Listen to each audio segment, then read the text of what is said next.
Oh, what is up, everybody? Hello once again. My name is Onepeg, and in this video, we're going to talk about the trailer that we just saw that was premiered a handful of minutes ago on Battlestate Games' YouTube channel.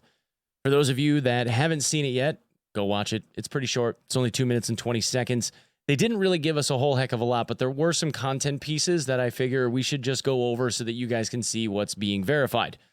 Just for the sake of argument, so that everybody's on the same page, this trailer was for patch point 13. No, they have not given us a date. There has been no announcement as of right now on Twitter as of the recording of this video. So by the time that I record this video, they'll probably end up having posted something either tonight, possibly tomorrow morning, or we could end up having another full day of whatever for another event, and then maybe we'll get something on the 28th. Again, no one really knows. But for the purpose of this, it is a point 13 trailer, and it was comprised all of Streets of Tarkov, which means that even though Nikita has been saying that we're going to get Streets of Tarkov in this patch right along, this trailer actually full-on confirms that we are getting Streets. So, Streets of Tarkov will be in patch 13. For the rest of you that want to see some of the other little additions that were teased or leaked out in the course of the video, that's what we're going to go over next. For the rest of you that don't care, there you go. Now, I do, though, have to pay the bills, and I apologize to those of you that hate having, like, impregnated ads in the middle of these videos, but they pay me enough to where I overlook your angst and anger over it. No offense. So I'm going to insert a video right here for the sponsor of the video, which is Surfshark. I have a change of clothes on, which should indicate when it is that you can just... and we'll get into the rest of it. More and more internet security is becoming an increasing issue.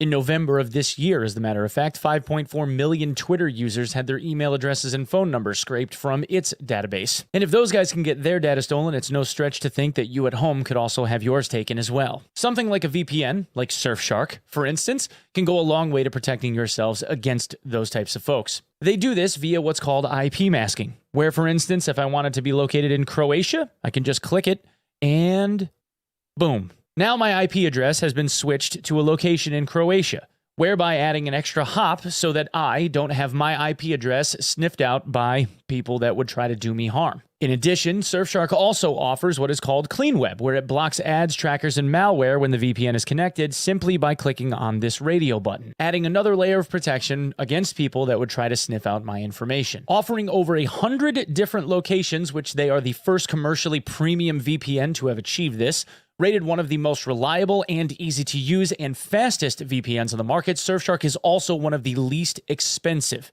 If you click on the link in the description below and use code ONEPEG on checkout, you will save 85% off with an additional 3 months absolutely free. And if that isn't good enough, Surfshark's license is unlimited, meaning just one license can be placed on all of your mobile and PC devices, not only for yourself, but for anyone else that you trust. That is a ridiculously good deal. So give it a try. Let me know what you think in the comments. They offer 30 days, no questions asked, money-back guarantee. You have nothing to lose and everything to gain. I want to say a special thank you to the folks at Surfshark for being my longest-running sponsor. Thank you guys so very much for sponsoring me for yet another month. On to the trailer breakdown.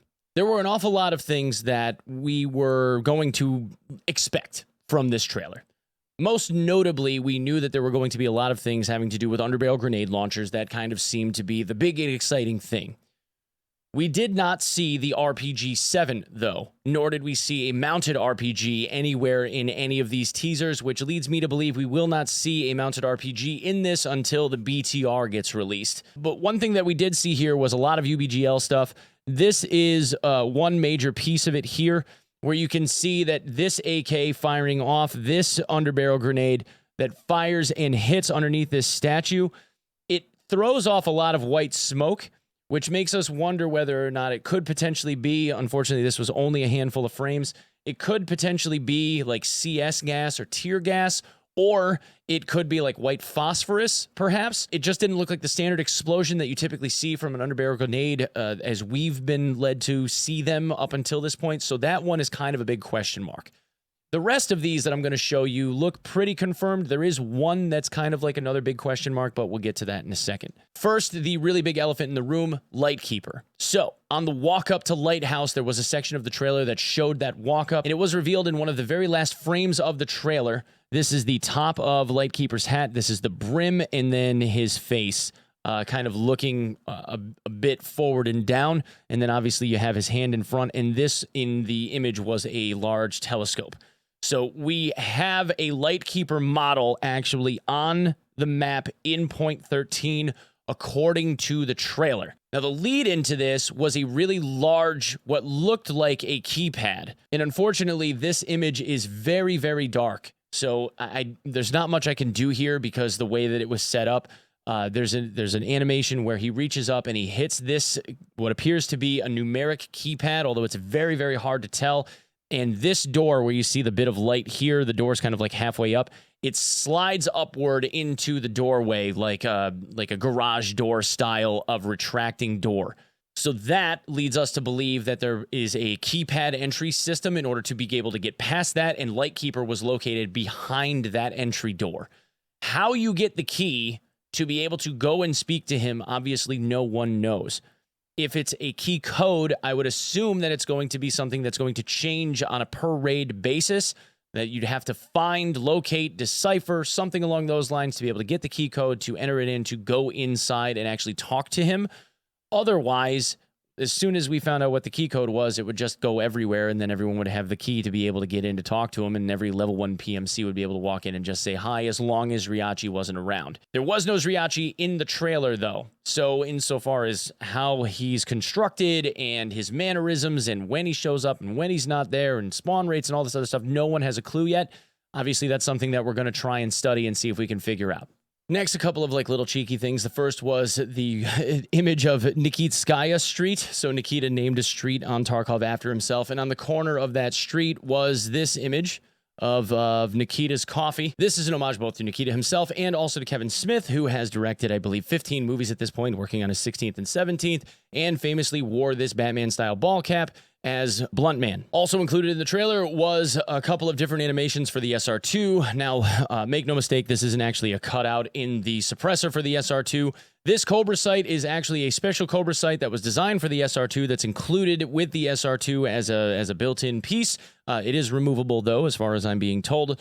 There is a suppressed and an unsuppressed variant. There's an SR2MS, which is the suppressed version. This is not a cut. It's a shadow from the window box. We did see some animation stuff with it being fired. It does have a pretty high kick initially, so much like the MP7, it's one of those that you don't want to fire and burst, otherwise you're just going to end up climbing up over the top of your target, I guess.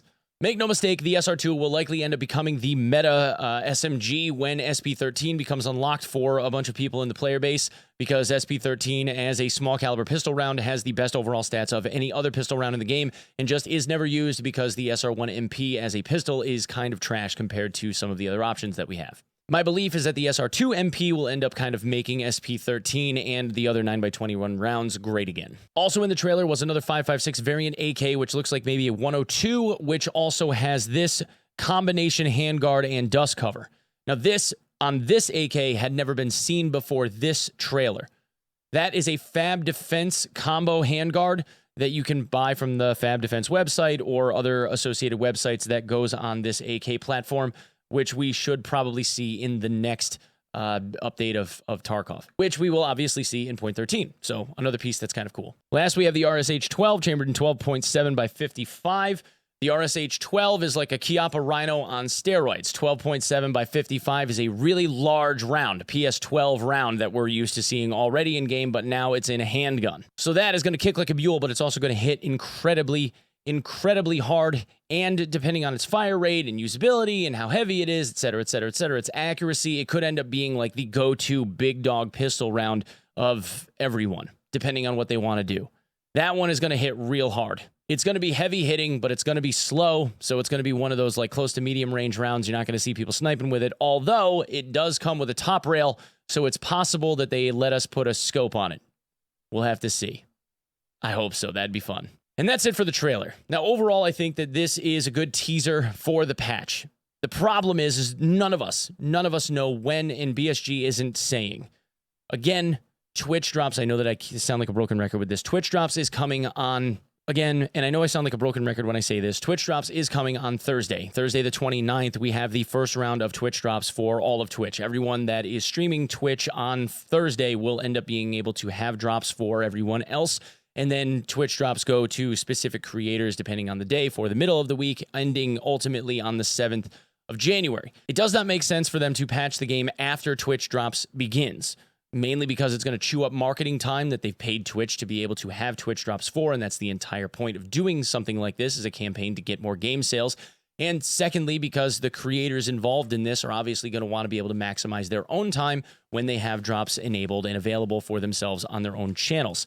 And no one really wants to do that in a waiting room.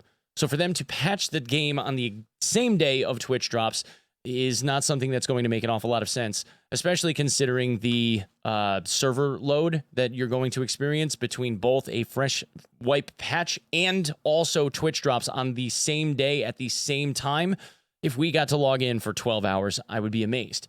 You have to also consider that it won't make any sense for them to do it after the 29th either, because in doing it after the 29th, now we have Twitch drops for a game where all of those items are being deleted anyway, and they're not going to save them for us. That doesn't make any sense either. So it has to be either the 27th or the 28th. Otherwise, what are they doing? Granted, BSG has done things in the past that don't make sense. Don't get me wrong. I understand all of that. But again, this is one of those, like, even a fifth grader, blah, blah, blah kind of things, right? So I would keep my eyes open for an announcement either tonight, tomorrow morning, early, possibly Wednesday, early. Maybe we'll see something. I would assume that we're going to have something by Wednesday. We kind of have to. Otherwise, they're really shooting themselves in the foot because their servers will not be able to handle it, and there's going to be a lot of creators that are going to be out some valuable time. Anyway, guys, that's what I have for this one. Thanks so much for coming by. I hope you guys enjoyed the video. Please, if you would, follow me on my socials at OnePegMG on Twitter, at OnePeg on TikTok. Please consider giving me a sub here. We're almost at 100,000, like so close. We're less than 9,000 subs away. I can't even believe it. It's been an amazing ride. Thank you so much for coming with me on this journey. As always, I will be live at twitch.tv/OnePeg every morning around 6 to 7, 8 a.m. Eastern Standard Time, early in the morning, as early as I can make it. On patch day, I will be live with a waiting room several hours before the patch, so please come by and say hi, and I will see you in the next one. Peace.